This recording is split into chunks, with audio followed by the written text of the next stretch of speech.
Hello everyone, it has been quite a while. I have been very busy, but now I can finally get back to work on these videos. As promised in the last video, we will be exploring Melina, and the theory I will propose to you this video will also serve as a setup to the next one, where we will be talking about the Gloamite Queen. And with that being said, enjoy!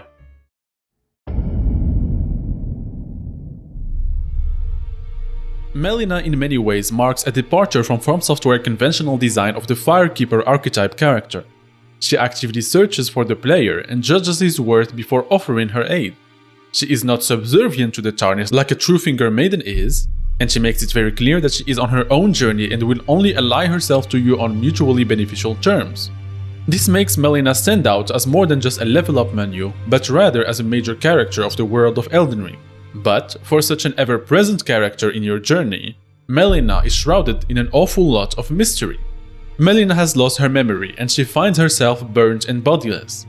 Though her actions tells us that she still has a vague notion of what her purpose entails. After all, she still seeks out a Tarnished willing to betray the Golden Order, as well as deliver us things she was entrusted with, as we will be discussing later. Melina's purpose is that of the Kindling Maiden, a sacrifice meant to burn the erdtree for the sake of the new lord. The mission was given to her by her mother inside the erdtree. Though we never get full confirmation in-game, her mother is almost certainly the god queen Marika. But the questions of Melina's origin get a bit more complicated than that. While doing Bok's questline, she has this to say. Your seamster, Bok. I see him crying from time to time. I think he misses his mother. He wants someone to tell him he's beautiful. Does being born of a mother mean one behaves in such a manner? This line has been the source of much speculation in the community and the origin of many a theory. Though she considers Marika her mother, she does not consider herself to be born of one. This might seem contradictory, but I believe it all makes sense when you account for who her other parent could be. In the lands between, we can find three special butterflies. The nascent butterfly, who appears as if it's just emerged from its cocoon its entire life. The Aeonian butterfly, who is said to have been once part of the wings of the goddess of Rot herself. And finally, an eternally burning butterfly that serves as kindling throughout the lands between. Each of these serves as a perfect parallel to three demigods and the curses they bear. The nascent butterfly for Miquella's eternal youth, the Aeonian butterfly for Melinia's affliction with the scarlet rot, and the smoldering one fits Melina, who is burnt and bodiless, as well as her purpose as kindling. The implication of the butterfly theory is that Melina was born of Radagon and Marika's marriage. And so, Melina being a sibling to Melania and Miquella, and the product of Radagon and Marika's union, fits in a few interesting ways. Her pink hair now makes more sense as being a mix of her parents' hair colors being blonde and red, and possibly even a hint at the timing of her conception. Which brings us back to her statement. I do believe that Marika and Radagon were not always merged together, and only fused when Marika wanted to shatter the Elden Ring, setting her plan in motion. If Melina was born of the fused being that is Marika and Radagon, it would in my opinion explain how she considers Marika her mother, yet was not born of one. The question of Melina's lineage aside, there is another way for the player to burn the erdtree, through taking in the flame of frenzy. I ask you one more time, please, seek not the frenzied flame. As one who strives to become a lord, deny not the lives, the new births of this world.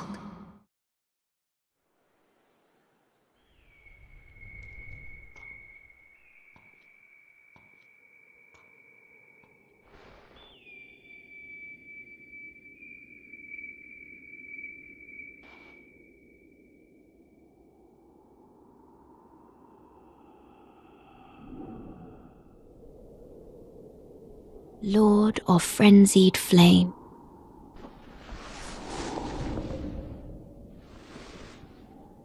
I will seek you as far as you may travel.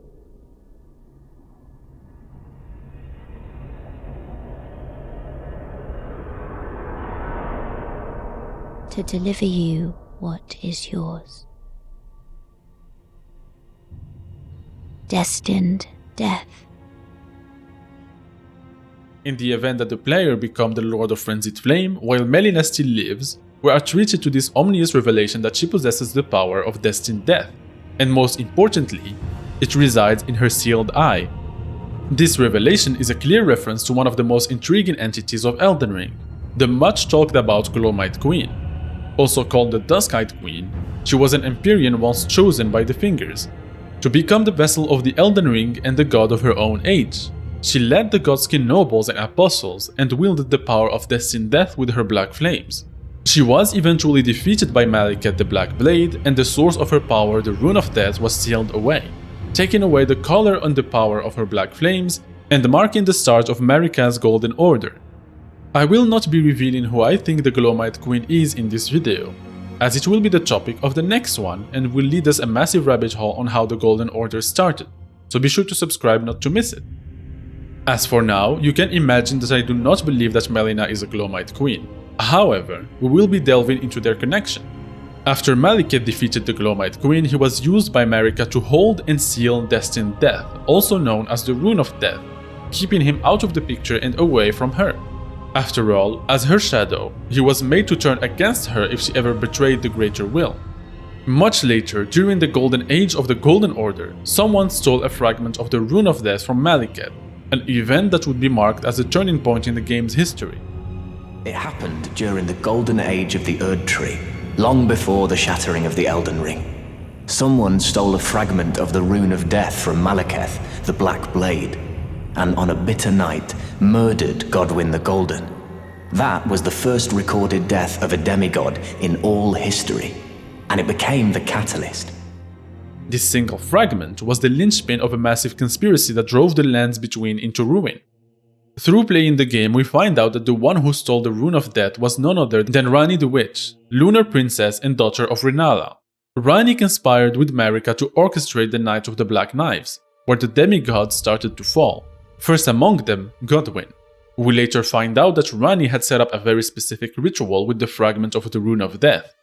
Not only did she enchant the Black Knives with the power to kill gods, she also had herself killed at the same time as Godwyn, resulting in the death of her flesh while her soul persisted on.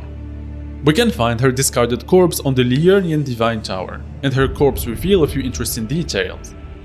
We find the other half of the Hallow brand carved on her back, and upon closer inspection she seems burned to a crisp, even the remains of her red hair calcinated on her head.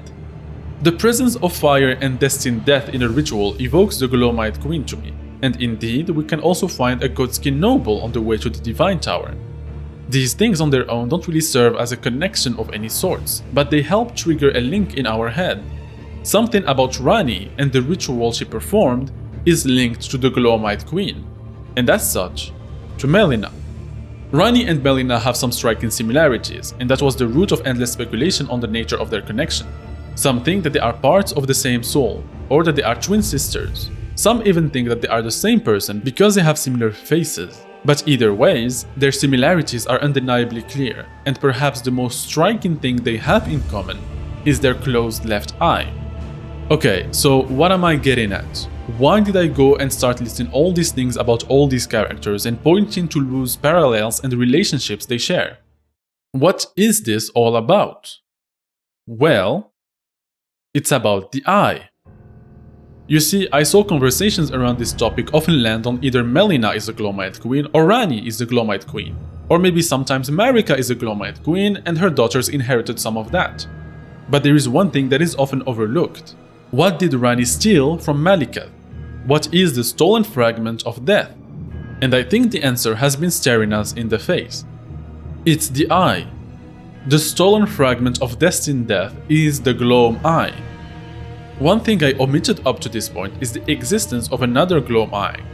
The stone eye that Maliketh gives you is not only stone like Marika and Ranni's corpse, it is also linked to death. The eye color itself is faded, but we can still clearly tell that it is similar to Melina's eye. It still resonates with destined death, and that is why it was given to you to help you find Deathroot, which is another form of the Rune of Death. These differences, I believe, are because the stone eye's power is sealed. The description says that it has 3 claw marks on it, which is the seal of the beast clergyman. I believe that the stolen fragment of destined death is the stone eye's pair, another Gloam eye used by Ranni in the ritual that enchanted the assassin's knives and killed her. And this is why Ranni's eye is closed. The doll is one thing, but it's the eye of her soul that is closed and has marks. That is the result of using the eyes herself, and using the power of destined death has permanently scarred her very spirit. Okay, so what about Melina, you might ask? Why does she have the Gloam eye then? Well, Melina and Ranni are both accomplices of Marika's plan, and for the sake of her purpose, Melina was entrusted with a few things. One of those things is Torrent itself. But Torrent is actually something that Ranni is more familiar with, as she is the one who knew its former master, and gives you the rest of the things meant for you, the Wolf Spirit Ash and the Spirit Calling Bell. And so, I believe that Melina was also handed the Gloam eye after Ranni used it through the same avenues she was entrusted with Torrent. And so in short, here is my proposition. Melina's eye and the power of destined death is the stolen fragment of the Rune of Death, and potentially Maliketh's eye or the Gloamite Queen's eyes gouged from her after her defeat at the hands of Maliketh.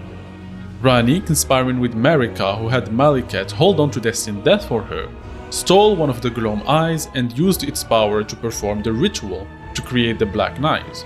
The ritual left her very spirit scarred, and after her flesh was discarded, the eye itself and Torrent made their way to Melina to aid her in her purpose given to her by Marika.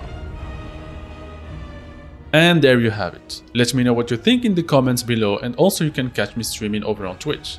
There is a few more things to say, but I will save it for the next video, where I will be exploring who the Gloamite Queen really is and talk about some of the fundamental history of the lands between. Thank you for watching, and don't forget to like and subscribe. Bye bye!